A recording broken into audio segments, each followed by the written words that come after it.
제가 오늘 말씀드릴 내용은 부인암의 재발 시의 치료에 대한 내용인데요. 최근에 이제 좀 새로 나온 약도 있고 새로운 치료법에 대한 내용을 포함을 드리는데 말씀드리면 이제 이 부인암이 일단은 기본적으로는 크게는 자궁, 경부암, 내막암, 난소암 세 가지가 있고, 또 처음 치료에 대한 내용도 있고, 수술에 대한 것도 있고, 또 항암 치료, 또 이제 요즘 말씀하시는 표적 치료, 면역 치료, 또 이제 가장 최근에 각광받는 그 항체 약물 접합제 치료까지 굉장히 다양한 분야를 다루기 때문에 다는 말씀을 못 드리고요. 그냥 굉장히 일면만 말씀을 드린다는 점을 먼저 말씀을 드리고 시작하도록 하겠습니다. 그래서 먼저 난소암을 말씀을 드릴 건데, 난소암은 우리 몸의 장기 중에 굉장히 독특한 장기이고요. 이거 허리벨트 있는데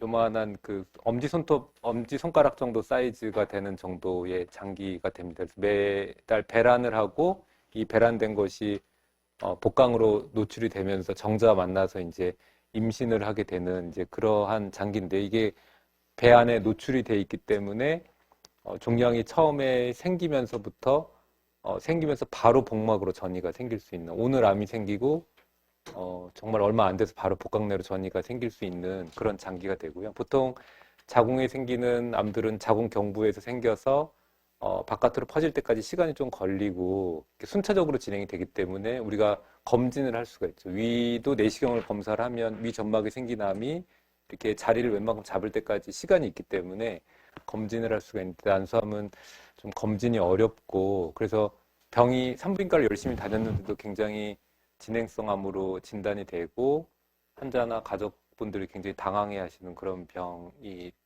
되고 있습니다.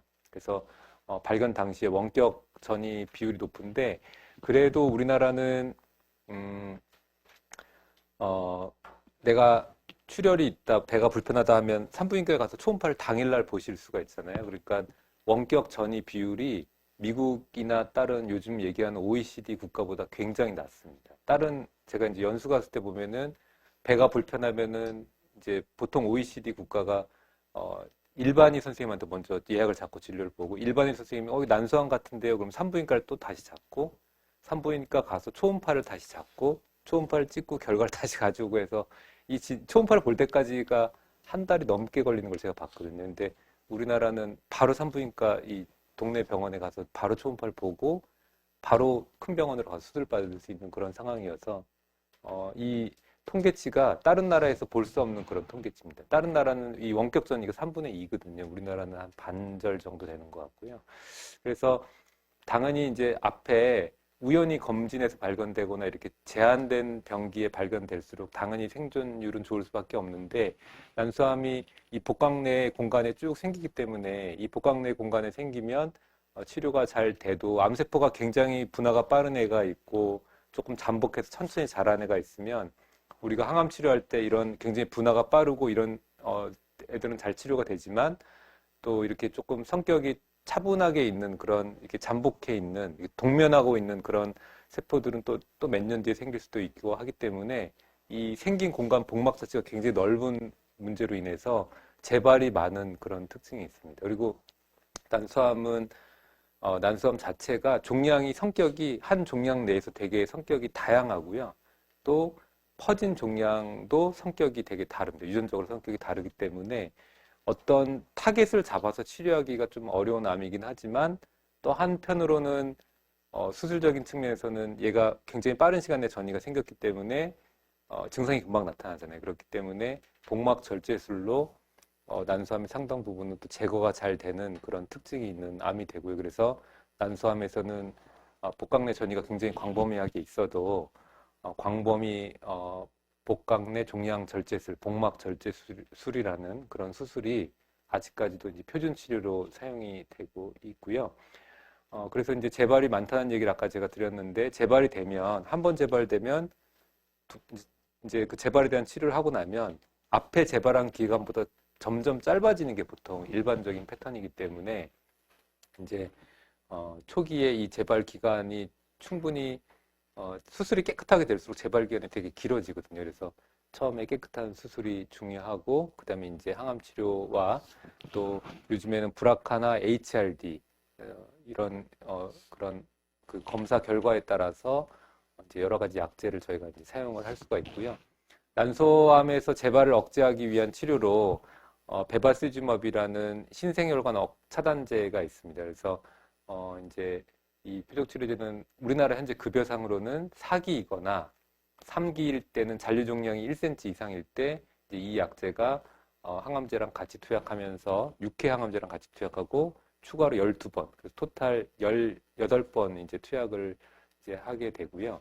그다음에 이제 만약에 브라카 변이가 있거나 또 HRD 양성인 경우에는 우리가 림파자 제줄라라 불리는 올라파립, 니라파립 약제를 2년 내지 3년 또 혹은 재발될 때까지 이제 사용을 할 수가 있습니다. 그래서 각각의 상황이 좀 다른 약제고요. 이 성격이 좀 다른 약제인데 보통 저는 표적 치료제가 안 들어가나요? 라고 얘기를 하시면 말씀하시는 건 이제 이런 베바시즈맵이나 또 파프 저해제, 림파자 제줄라, 올라파립, 니라파립 이런 약제가 되겠습니다. 그래서 이 약제들은 써야 될 상황이 있고요.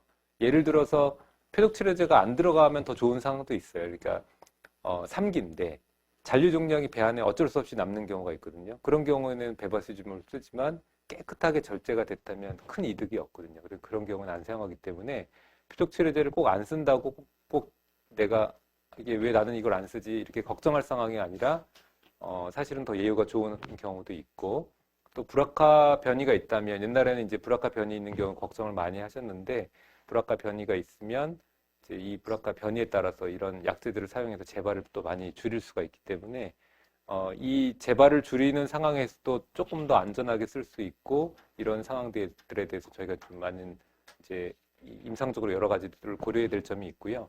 또 이 약제들이 쓰면서 수술하시고 굉장히 큰 수술하잖아요. 광범위하게 굉장히 큰 수술을 하시고 또 항암제를 쓰고 또 연달아서 조금 쉬었다가 이제 2달이나 3달 만에 올라파립이나 니라파립을 시작을 해야 되는데 이 약제들이 이렇게 만만한 약제는 아니에요. 막 오심구토도 있고 잠도 잘 안 오기도 하고 혈압도 약간 올리기도 하고 또 혈액학적인 독성, 그러니까 백혈구가 떨어지거나 또 혈소판이 떨어지거나 또 이제 이런 문제들이 있기 때문에 이런 것들에 대해서 잘 논의를 해서 내가 어떤 약제를 쓰는 게 좋을지를 잘 이제 상의를 해서 약제를 쓰시는 게 좋겠습니다. 그래서 보시면 이게 이제 재발에 대한 곡선인데요. 위에가 100%가 재발 한 번도 안 된 거예요. 그래서 10명, 10% 재발할 때마다 이렇게 떨어지는 거고요. 여기는 개월수입니다. 그래서 12개월, 24개월, 이제 1년, 2년 이런 단위가 되겠죠. 그래서 보면은 이런 약제를 안 썼을 때는 재발이 예를 들어서 1년이면 절반이 재발하고 2년이 되면 거의 80%가 재발하는 이런 모습이 보통 일반적인 난소암의 패턴인데 이런 약제를 유지치료를 하게 되면 이렇게 재발을 줄여준다. 그런 모양이고요. 뭐 다른 약제도 마찬가지입니다. 물론 이 약제를 쓴 임상 연구에 들어가신 환자분의 성격하고 요 다른 임상 시험에 들어가신 환자분의 성격은 다르기 때문에 이 약제만으로는 구별하기는 어렵지만 같은 계통의 약이 난소암 환자에서 이제 브라카 변이가 있거나 이런 경우에는 상당히 도움이 된다라는 것을 이제 공통적으로 이 슬라이드에서 저희가 알 수가 있습니다. 근데 이제 재발을 하는데 재발하는 시점이 길면 길수록 그 다음 치료에서 훨씬 더 좋은 성적을 보일 확률이 크거든요. 그래서 저희가 맨 처음에 쓰는 약제가 파클리탁셀, 카보플라틴 이런 약제를 쓰는데요. 카보플라틴, 뭐 시스플라틴 이런 약제를 우리가 백금이라고 부릅니다. 항암제를 쓸 때 가장 기본이 되는 약제인데요. 이런 백금 저항 그 항암제를 쓰고 6개월 이내에 재발을 하면 우리가 백금 저항이라고 얘기를 하고요. 6개월 이후에 재발이 되면 백금 민감이 됩니다. 근데 이제 이거는 조금 애매한 게 있어요. 예를 들면은 우리가 CT를 5.5개월 만에 찍어서 발견되면 백금 저항이 되고 6.5개월 만에 찍어서 재발이 되면 백금 민감이 되거든요. 그래서 그거는 조금 애매한 건 있지만 한 항암제가 끝난 이후로 정말 3개월 만에 재발이 됐다 그러면 정말 백금 저항일 가능성이 크고요. 한 3에서 6개월 사이는 좀 애매한 부분이 있겠죠. 근데 보통 통상은 우리가 이제 6개월로 기준을 나누고 급여라든지 임상 시험에 참여하는 기준 자체가 이제 6개월로 대충 돼 있기 때문에 이제 우리가 6개월을 기억을 해서 한번 보시면 항암 치료가 끝난 다음에 6개월 미만에 이제 재발이 됐을 때 우리가 백금 저항이 당연히 안 좋겠죠. 빨리 재발했으니까. 이 경우에 이제 임상 시험이나 세포독성 항암이나 면역 항암제를 쓸 수가 있겠고요. 6개월 이후에 재발이 됐을 때는 2차 종양 감축술 다시 들어가서 수술로 절제하는 것을 한번 해보거나 또 백금에 민감하기 때문에 백금을 다시 쓰거나 이제 뭐 표적 항암제를 쓰거나 이제 이러한 옵션 여기 있는 게 다는 아니지만 이제 이런 옵션들을 고려해 볼 수 있겠다 이렇게 볼 수가 있겠습니다. 그래서 이제 예를 들어서 백금 민감인 경우 그러니까 항암제를 처음 쓰고 6개월 이후에 재발한 경우에 2차 종양 감축 수술이라고 수술을 다시 들어가서 하는 거예요. 그러니까 사실 쉽지가 않죠. 처음에 수술 크게 하고 항암 치료 끝났는데 6개월 조금 지났더니 다시 재발은 또 수술을 한다. 근데 그런 경우라도 종양이 굉장히 작게 있거나 수술을 안 한 부분에 생겼거나 이제 이런 경우에는 수술을 하는 게 굉장히 적극적으로 고려가 될 수 있는 상황인데요. 이 경우에 들어가서 수술을 하게 되면 그냥 항암만 한 경우보다도 생존율이 이렇게 더 생존 곡선이 위에 있는 거죠. 아까 보셨지만 위에서부터 100%부터 이렇게 떨어지는 게 이제 재발과 생존에 대한 건데 보면은 이 수술한 군이 조금 더 위에 있는 것을 볼 수가 있겠습니다. 그리고 이제 이전에 표적 치료제를 받지 않은 경우에는 베바시즈마 아까 신생혈관 억제제라던가 올라파립이나 니라파립 같은 그런 파프 저해제를 다시 또 쓰지 않은 경우에 저희가 사용을 할 수가 있겠습니다. 그래서 저희가 1차 치료를 할 때 어떠한 상황일 때 이런 치료 추가적인 표적 치료제나 이런 약제들을 쓸 수도 있고 안 쓸 수도 있고 이런 상황이 있는데요. 우리가 이제 치료할 때 요 1차 치료만 생각하는 게 아니라 1차 치료 이후에 재발됐을 때 치료도 좀 생각을 해야 되는 게 있기 때문에 또 그렇고 또 환자분의 전신 상태라든지 연세라든지 이런 것들을 잘 고려해가지고 첫 번째 치료 때 치료를 하게 되면 그 치료가 2차 치료에도 영향을 좀 미치게 됩니다. 이전에 표적 치료제를 받으면 그 2차 때는 또 이걸 못 받게 되는 그런 게 있기 때문에 이런 것들을 저희가 잘 고려해서 치료를 하게 되고요. 또 이제 저희가 사용하는 약 중에 이제 그 면역 치료제 우리가 이제 3세대 항암제라고 해서 보통 불리는 게 이제 면역 치료제인데요. 이런 약제 중에 이제 키투르다하고 옵디보가 있습니다. 그래서 이런 약제들을 면역 치료 약제를 사용을 할 수가 있는데 면역 치료제의 장점은 현재는 난소암에서는 비급여입니다. 그래서 급여가 안 되고 있지만 만약에 반응을 하면 반응률이 아주 높진 않지만 반응을 하면은 세포 독성보다는 훨씬 더 환자분들이 느끼는 그 불편감이 적은 상태고요. 물론 이제 모든 면역 치료제가 우리 몸에 염증을 일으킬 수 있어요. 갑상선염, 뭐 폐렴 이런 염을 일으킬 수가 있고 폐렴 같은 경우는 생각보다 되게 숨도 차면서 굉장히 힘드실 수도 있습니다. 그래서 이런 약제들도 하나의 옵션으로 저희가 쓸 수는 있고요. 반드시 이런 약제를 쓰고 있을 때는 내가 이 약을 쓰고 있는 걸 꼭 알고 계셔야 되고 숨이 차거나 이럴 때 응급실에 가서 사진을 찍으면 폐렴처럼 보이거든요. 그때 폐렴 치료를 하는 게 아니라 이 약제를 쓰고 있다면 이 면역 반응에 의한 부작용이 아닌지를 꼭 잘 구별을 해서 그런 경우에 이제 스테로이드를 써서 치료를 하면은 치료 반응이 좋기 때문에 이제 그런 점을 꼭 치료하시는 경우에는 기억을 꼭 하시고 응급실에 가실 때 꼭 의료진들한테 이제 말씀을 해주셔야 됩니다. 그리고 이제 최근에 가장 각광받으면서도 아직은 우리나라에서 사용하기는 어렵고 임상시험으로 쓰는 약제인데요. 이제 백금 저항이 굉장히 어려운 병이잖아요. 이 상황에서 재발 기간과 생존 기간을 늘리는 게 쉽진 않은데 이제 소위 말하는 4세대 항암제라고 이제 말씀들을 하시는 항체 약물 접합제입니다. 그래서 항체가 있고 거기에 약물이 같이 붙어 있어서 예를 들어서 엽산을 타겟으로 하는 항체가 엽산을 이제 타겟으로 해서 가서 세포 안으로 들어가서 암세포 안에 들어가서 이제 그 안에서 약물을 이제 치료 효과를 보게 되는 그런 약제를 이제 얘기를 하는데요.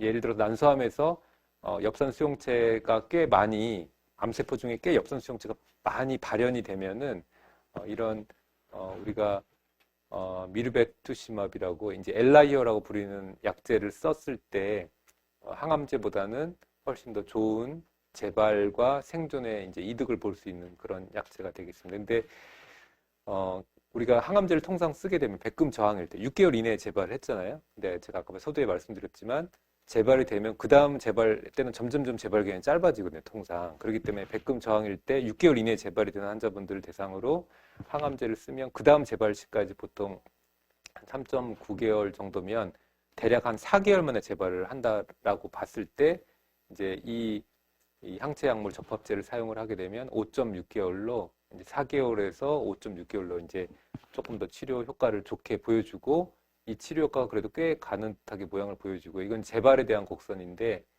재발에 대한 곡선뿐만 아니라 생존에 대한 곡선도 이런 식으로 치료 효과가 지속되는 모습을 보여주는데 문제는 우리나라에 아직 도입이 안 됐고 굉장히 고가이고 하기 때문에 이제 이런 약제에 대한 임상 시험이 지금 열려 있습니다. 이 회사 약제뿐만 아니라 다른 약제들도 몇 가지가 지금 임상 시험이 준비 중에 있기 때문에 저희가 이런 것도 임상 시험에 참여하는 것을 이제 고려를 해보실 수가 있을 것 같습니다. 그래서 이제 이런 식으로 항체가 있고 링커가 있고 우리가 이제 암의 치료가 되는 이제 이런 화학 물질이 있는데요. 그런 엽산이라는 것을 타겟으로 해서 항체가 가서 붙고 이제 세포 안으로 들어가면 링커에서 화학 약물이 떨어져 가지고 치료 효과를 보이기 때문에 기존의 1세대 세포 독성 항암제보다는 조금 치료받기가 조금 더 수월한 측면이 이제 있는 것이 장점이 되겠습니다. 그 다음에 이제 임상 시험으로 이제 백금 저항에서 하이팩이라고 이 보통 항암제에 좀 저항이 있을 때 최근에 항암제에 노출이 됐는데 항암제 저항성이 있을 때 약 42도씨 정도 되는 물을 1시간 반 정도 복강 내에 관류를 시키면서 이제 치료를 하는 그런 임상 시험을 지금 진행을 하고 있습니다. 그래서 이건 조건이 있어요. 첫 번째는 수술이 돼야 되고요. 이게 우리가 사우나에 들어갈 때에 조금 따뜻한 물에 들어가면 42도씨가 되는데 그 온도에 노출이 되려면 노출을 돼서 효과를 보려면 암의 그런 그 두께가 한 2.5mm 이하가 되게끔 수술이 잘 돼야 돼요. 이게 막 한 암이 이렇게 두툼하면 열을 아무리 줘도 충분하게 치료 효과가 도달이 안 되기 때문에 수술이 꽤 될 수 있는 상황이 돼야지 이런 하이팩의 효과도 이제 같이 볼 수가 있는 그런 상황이 됩니다. 그래서 하이팩에 대한 질문을 일반적으로 많이 하시는데 지금까지는 항암제에 노출된 다음에 이제 어느 정도 효과가 있을 것 같다. 그래서 우리나라에 현재 이제 급여가 되는 거는 3기 난소암일 때 선항암을 한 경우에 수술을 할 때 이제 하이팩이 급여가 되고요. 4기일 때는 안 됩니다. 그리고 1기에서 3기일 때 수술을 하고 항암이 다 완료가 된 이후에 이제 치료가 다 끝난 이후에 그 상황에서 하이팩을 하는 것이 두 가지 상황에서 이제 현재는 급여로 우리가 하이팩을 할 수 있는 것이 이제 국내 현실이고요. 이제 4기일 때 하이팩을 하거나 또 재발 시에 하이팩을 하는 것은 이제 임상 시험으로만 현재 시행을 할 수가 있습니다. 그래서 난소암에 대해서 이제 개략적으로 말씀드렸고요. 정말 단면 말씀을 드려서 너무 죄송한데 또 내막암, 경부암이 있기 때문에 이제 잠깐 넘어가도록 하겠습니다. 그래서 내막암은 아까 말씀드렸지만 난소암은 복강 내에 이렇게 노출되어 있는 장기라고 했잖아요. 노출이 되어 있기 때문에 정말 전이가 빠르고 이런데 내막은 다행히 저희가 한 달에 한 번씩 생리가 이제 내막 이제 호르몬 변화에 의해서 이 내막이 떨어지면서 이렇게 조직과 출혈이 같이 나오는 게 생리잖아요. 그래서 이 내막에 종양이 생기면 다행스럽게도 출혈이 나기 때문에 대부분 빨리 진단이 됐어요. 내막암은 난소암과는 조금 다르게 암이 생겨도 내 몸 바깥으로 나가면서 내가 빨리 증상을 인지를 할 수 있기 때문에 조기에 진단이 되고 그래서 크게 개복을 안 하고도 복강경이나 로봇 같은 최소 침습 수술로 수술이 가능하고 이제 생존율이 굉장히 좋은 그런 암이 내막암이 되겠습니다. 그래서 최근에는 이제 로봇 수술로 이제 할 수도 있고 이제 항암 치료는 난소암하고 처음엔 동일합니다. 파클리탁셀, 카보플라틴을 기반으로 하고 있고요. 또 필요에 따라서는 이제 방사선 치료를 해서 이제 전이를 좀 재발을 줄이는 것으로 되어 있는데 최근에 이런 그 내막암 환자에서 그러니까 3기, 4기거나 이제 재발이 됐을 때 항암제만 쓰는 것보다는 면역 항암제를 쓰는 것이 치료 효과를 좀 좋게 한다라는 것이 이제 잘 알려져 있습니다. 특히나 이제 우리가 검사를 해서 MMR이라고 하는 것이 있는데 이 MMR의 결핍을 보이는 경우에 이 조직을 이렇게 염색을 해가지고 이 염색된 조직의 특성이거든요. MMR이라는 것이. 그래서 그런 특성이 있을 때 보시면 이 벌어지는 커브가 굉장히 크죠. 그래서 항암제만 썼을 때 이렇게 재발이 쫙 이게 된다면 한 1년까지 보면 재발이 상당히 되는데 이제 여기서는 펜브롤리즈맙, 키투르다라는 그런 면역치료제를 썼는데 재발이 이렇게 덜 되고 여기가 2년째, 3년째까지 치료 효과가 쭉 지속이 되는 그런 패턴을 볼 수가 있습니다. 어떤 약은 효과는 있지만 시간 지나서 효과가 이렇게 붙어버릴 수가 있는데 이런 면역치료제의 장점은 이 치료 효과가 쭉 지속이 돼서 아마도 좀 추이를 봐야 되겠지만 대개의 패턴은 면역치료제는 이 벌어진 치료의 이득이 쭉 이어지는 패턴으로 많이 가기 때문에 좀 장기적인 추적 관찰의 결과가 이제 기대가 되는 그런 약제가 되겠고요. 현재는 급여는 아직은 안 되고 있고 비급여로 이제 이 약제를 사용을 할 수가 있고요. 또 비슷한 계통의 도스탈리맙이라고 이제 도스탈리맙이라고 젠펄이라는 약제가 있어서 이제 이 약제도 이제 사용을 할 수가 있고 단독으로도 이제 사용할 수 있는 것으로 그렇게 되어 있습니다. 근데 이제 아까 전에 제가 염색을 했을 때 그런 MMR 결핍이 있으면 이제 이런 것을 사용한다고 했는데 이런 결핍이 없는 경우에는 이런 면역치료제 단독으로 썼을 때 치료 효과가 조금 떨어져요. 그래서 그걸 보완하기 위해서 렘바티닙이라고 이것도 아까 전에 이제 그 앞에 보여드린 베바시즈맙, 난수암에서 보여드린 베바시즈맙이 신생혈관 억제제. 암이 혈관이 빨리 자라거든요. 이제 그런 걸 좀 이렇게 억제시켜주는 약인데 이거는 이제 먹는 약이고요. 경구용 약인데 이런 렘바티닙을 같이 쓰면은 아까 전에 MMR 결핍이 있는 애가 면역치료제 잘 듣는데 그런 잘 듣지 않는 고군에서 이런 약을 병행을 했을 때 치료에 대한 이득이 있는 것으로 이렇게 되어 있습니다. 그래서 이런 약제들을 쓸 수가 있고요. 또 단독으로 도스탈리맙이라는 약, 도스탈리맙도 이제 사용을 할 수가 있겠습니다.